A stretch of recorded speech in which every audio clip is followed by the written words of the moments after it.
The morning sun painted the suburban street in a golden hue as Marcus Daniels stepped out of his home with a quiet sense of pride.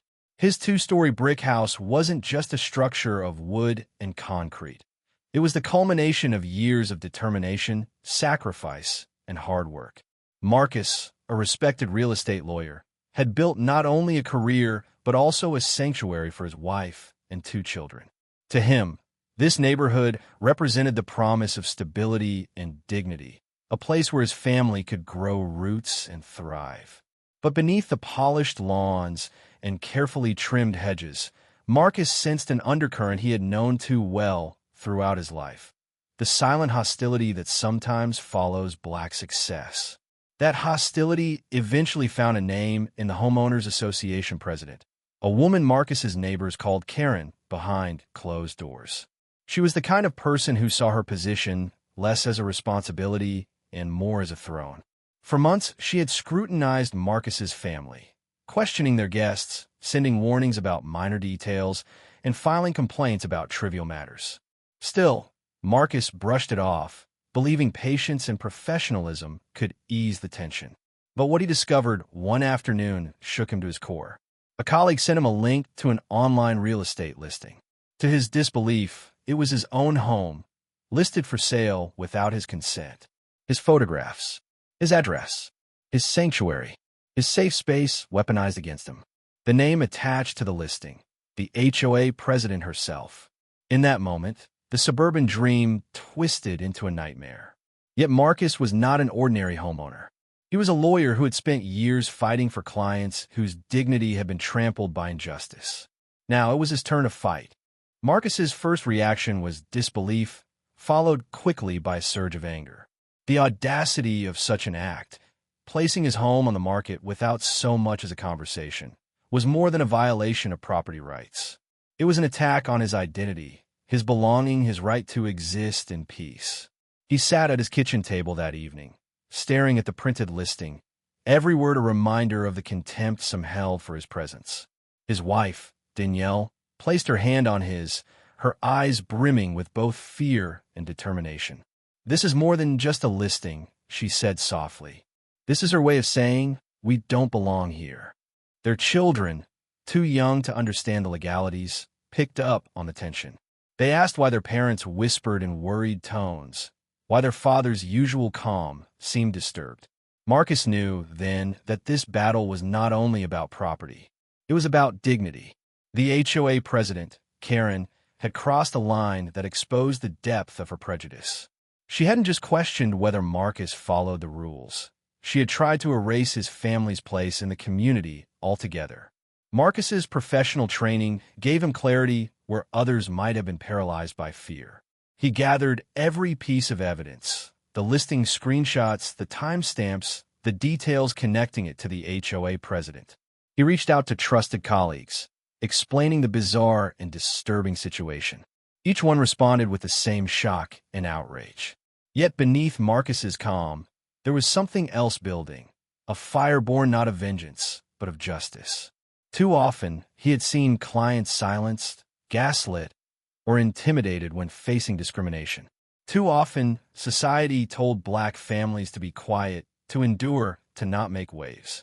Marcus had no intention of being quiet. He would make sure his voice and his story could not be ignored. The confrontation came sooner than expected. The next HOA meeting was held in the neighborhood's community center, a place usually filled with casual chatter about lawn care or street repairs. But this evening, tension thickened the air. Neighbors whispered as Marcus walked in, tall and composed, carrying a neatly organized binder. Karen sat at the head of the table, wearing a smile that was more condescending than cordial. "Marcus," she greeted, feigning surprise, "I assume you're here about the listing?" Her tone dripped with mock innocence. He took a measured breath. "Yes, Karen. I'm here about the fraudulent listing of my home that you placed online without my knowledge or consent." A hush fell over the room. Some neighbors shifted uncomfortably. Others stared in disbelief. Karen crossed her arms. "I was only trying to help. Your home doesn't exactly fit the standards we want for this community. I thought maybe you'd prefer to move somewhere more suitable." Marcus's voice never wavered. "You mean somewhere you feel my family belongs?" Her face hardened, but Marcus pressed on. "Let me be clear. What you did was illegal. It wasn't an error. It wasn't a misunderstanding. It was a violation of property rights, fraud, and harassment. And I have all the evidence to prove it." He opened the binder, laying out printed documents for the board and the neighbors to see. Screenshots, timestamps, metadata. The silence turned heavy, broken only by the sound of papers sliding across the table. Karen's smug expression faltered. She hadn't expected resistance, let alone precision. She expected Marcus to retreat, to avoid confrontation. But this was his arena. This was the battleground where law and dignity converged. And Marcus Daniels had no intention of losing. Word spread quickly through the neighborhood, then beyond. The story of a black homeowner whose house was fraudulently listed by his HOA president sparked outrage and conversation. Some neighbors, embarrassed by the scandal, avoided Marcus's gaze in passing.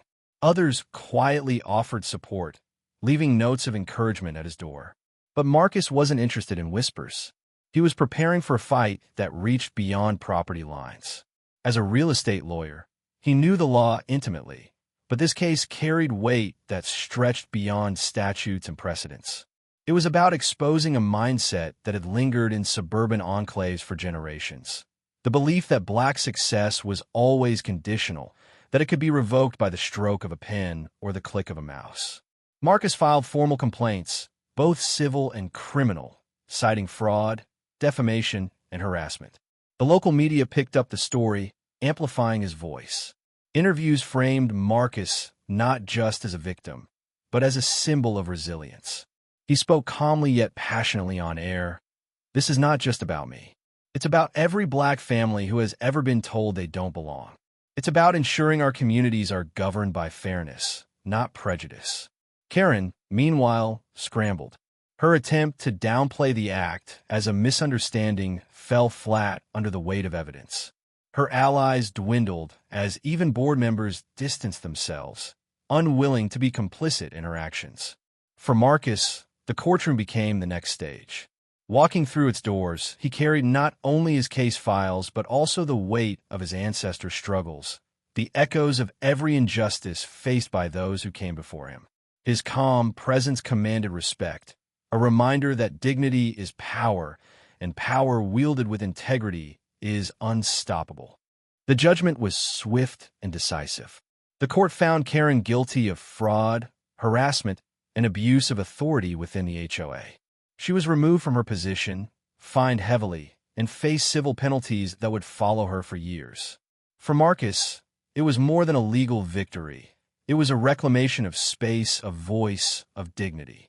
Standing outside the courthouse, he addressed reporters with quiet strength. "This isn't just about punishing one person. It's about sending a message. Our homes, our lives, our families are not bargaining chips in someone else's prejudice. We belong, and we will not be erased." His words resonated far beyond his neighborhood. Letters poured in from families across the country who had faced similar battles. Some wrote of tears shed while watching his interviews. Others of renewed courage to confront their own injustices. Marcus read each one with gratitude, knowing his fight had become part of a larger story, the ongoing pursuit of equality and respect for black lives. Back in his neighborhood, his children played in the yard with laughter unburdened by fear. Danielle stood beside him on the porch, her hands slipping into his.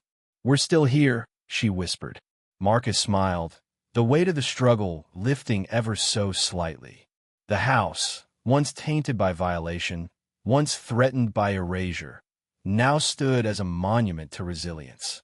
Every brick, every beam testified not only to the family as sheltered, but to the courage of standing firm against injustice. And as the sun set over the quiet street, Marcus Daniels knew that his story, like so many before him, was not just one of survival, but of triumph.